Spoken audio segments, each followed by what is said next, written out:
Imagine being locked in a small room for 22 to 24 hours of the day. No phone, no TV, no human contact. Treated poorly and struggling with mental health issues. Feeling so desperate for human contact that you would do almost anything. That's the sad reality for people in solitary confinement. Solitary confinement is cruel and unusual, and it isn't really working the way that people think it is. I am discussing this today because I've been a forensic psychologist for the past 10 years, and in my time I have conducted a great deal of research regarding solitary confinement, its effects on the psyche, and exactly why it should be abolished by the National Institute of Justice and the Department of Corrections. Not only is this a topic that I care about deeply, it's also a topic that many people think they know about, when in reality they don't. So not only am I here today to talk about why solitary confinement should be abolished, but I am also here to discuss what solitary confinement is, how it affects inmates, and how it can affect people just like you and I. So what is solitary confinement? According to the American Friends Service Committee, individuals in solitary confinement spend 22 to 24 hours in complete isolation every day. In a mixed survey I conducted, I inquired about how people did during the COVID-19 lockdown. Many people stated that they were fine, except I found one common factor. Most individuals had something to do or to interact with while they were in lockdown. In solitary confinement, people have almost nothing to interact with. They have no phones, TVs, activities, human interaction, and they have little to no interaction with their family at all. So, how do people get into solitary confinement? People don't just get arrested and thrown into solitary confinement like many people may think. They actually have to do something during their time in prison that might get them put into solitary confinement.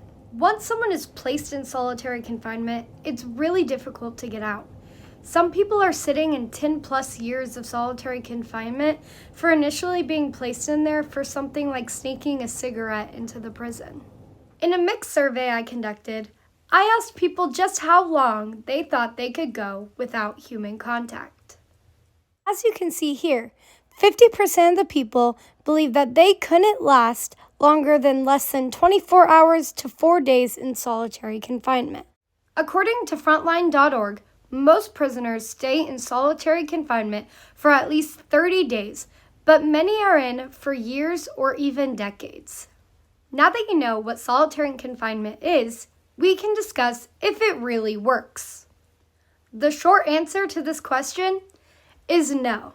When researching the purpose of punishment, one of the first things you will find is the word deterrence. Deterrence is a term used for keeping someone from doing something. And despite popular belief, solitary confinement doesn't really aid in deterrence at all, especially in general deterrence. Not only is deterrence unsuccessful, so is rehabilitation. In the survey I conducted, I asked people if they would feel safe in society with a released prisoner with high levels of paranoia and removal from society. As you can see, nobody said yes. 37.5% said they were unsure, and 62.5% said no.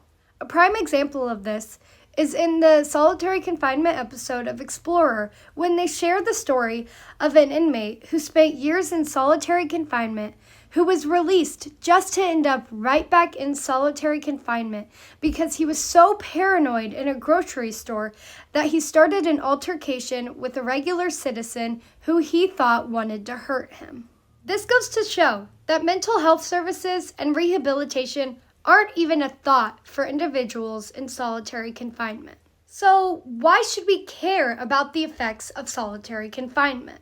We should care about it because of this document right here.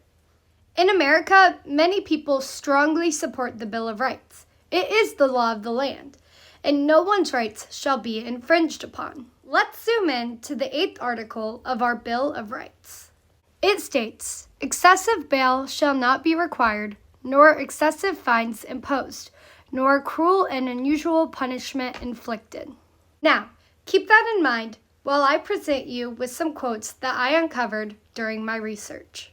Recent studies shows that time spent in solitary confinement shortens lives. The part of the brain that plays a large role in memory is shown to have physically shrinked after long periods with no human interaction. Numerous studies have documented the psychological effects of long-term solitary confinement, which can produce debilitating symptoms. Many problems people develop while in solitary confinement oftentimes persist upon their return to the general population or their release to the outside world. Prison isolation fits the definition of torture, as stated by several international human rights treaties. It is clear that solitary is infringing upon the rights of humans. It is taking years off of people's lives simply for not following directions. Since solitary confinement is so cruel, I would like to propose some ideas of what we can do instead. Solitary confinement is little to no human contact for little to no reason. Solitary confinement infringes upon human rights with its cruel and unusual tactics. The first thing that we can do is to start working on improving the living conditions in prisons.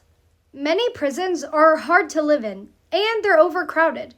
This can cause prisoners to act out in frustration over their living condition. We also need to implement a program in training of correctional officers that teaches them how to properly de-escalate situations so that fights don't happen so often. We need to regulate the power in prisons and keep a close eye on correctional officers and other people in power positions to make sure they aren't abusing their power and making the situation worse. Oftentimes, when people are placed in a position of power, they abuse that power, and they might escalate the situation even more.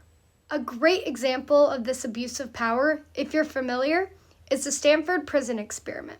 Finally, we need to focus on rehabilitation projects and refocusing the prisoners' attention. Giving the prisoners a purpose while they are in prison can make all the difference, and it will encourage good social interaction within the prison.